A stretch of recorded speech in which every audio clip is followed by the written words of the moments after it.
Nous sommes maintenant assis dans une Porsche Panamera 4S de 2017 et à l'aide de cet exemple, je vais vous montrer comment contrôler la climatisation, comment utiliser tout l'écran de commande du climat dans les voitures Porsche.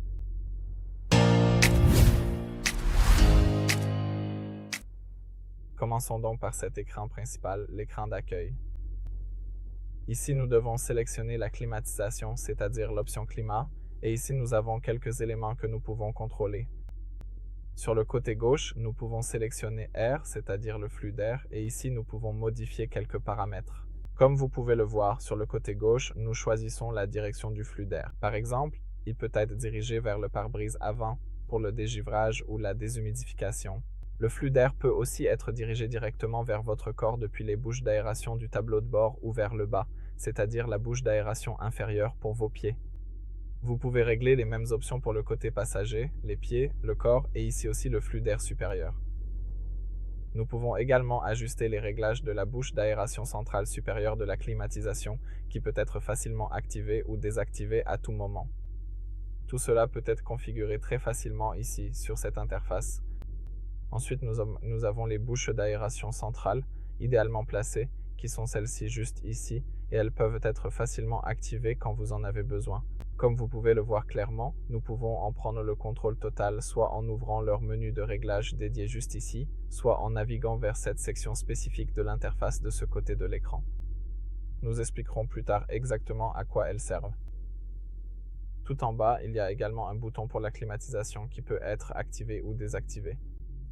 Ceci, bien sûr, sert à allumer ou éteindre le compresseur de climatisation.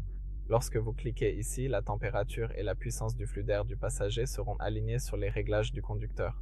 Nous avons également ici une petite icône de ventilateur,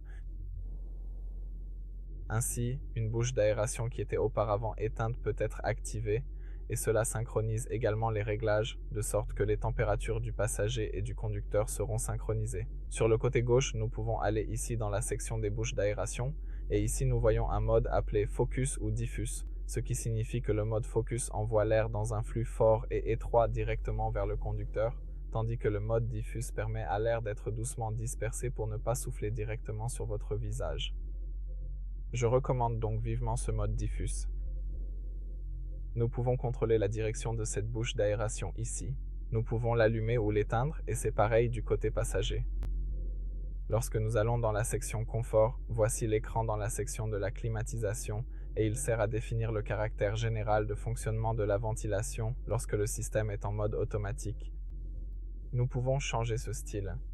Actuellement, il est réglé sur moyenne, ce qui signifie que la climatisation s'efforce individuellement de refroidir ou de chauffer l'habitacle. Si nous cliquons dessus, nous pouvons voir que nous pouvons le régler sur forte qui est le plus puissant, moyenne ou doux. Je vais le laisser sur moyenne pour l'instant. Nous pouvons utiliser la fonction de circulation d'air automatique, ce qui signifie que si votre voiture dispose de capteurs de qualité de l'air, elle peut l'activer automatiquement. S'il détecte une forte concentration de gaz d'échappement à l'extérieur, par exemple dans un embouteillage ou dans un tunnel, la voiture fermera automatiquement l'entrée d'air extérieur afin que nous n'ayons pas à respirer de polluants ou de gaz d'échappement. Et une fois que nous aurons quitté cette zone, le système repassera automatiquement en circulation ouverte. Et ici, nous avons également un mode Eco, qui est un mode d'économie d'énergie pour la climatisation. Le compresseur de climatisation fonctionne à une puissance réduite pour diminuer la consommation de carburant et d'énergie. Lors des journées très chaudes, le refroidissement dans ce mode peut être moins efficace, donc c'est quelque chose à garder à l'esprit. Si nous voulons l'utiliser, cela ne devrait être que pour une courte période. Je pense donc que c'est tout. Voici tous les réglages de climatisation qui devraient nous intéresser et qui sont effectivement disponibles dans les voitures Porsche à partir de 2017 ou similaires, également avec un système d'infodivertissement et un pack d'équipements similaire. Merci pour votre attention et au revoir. Maintenant,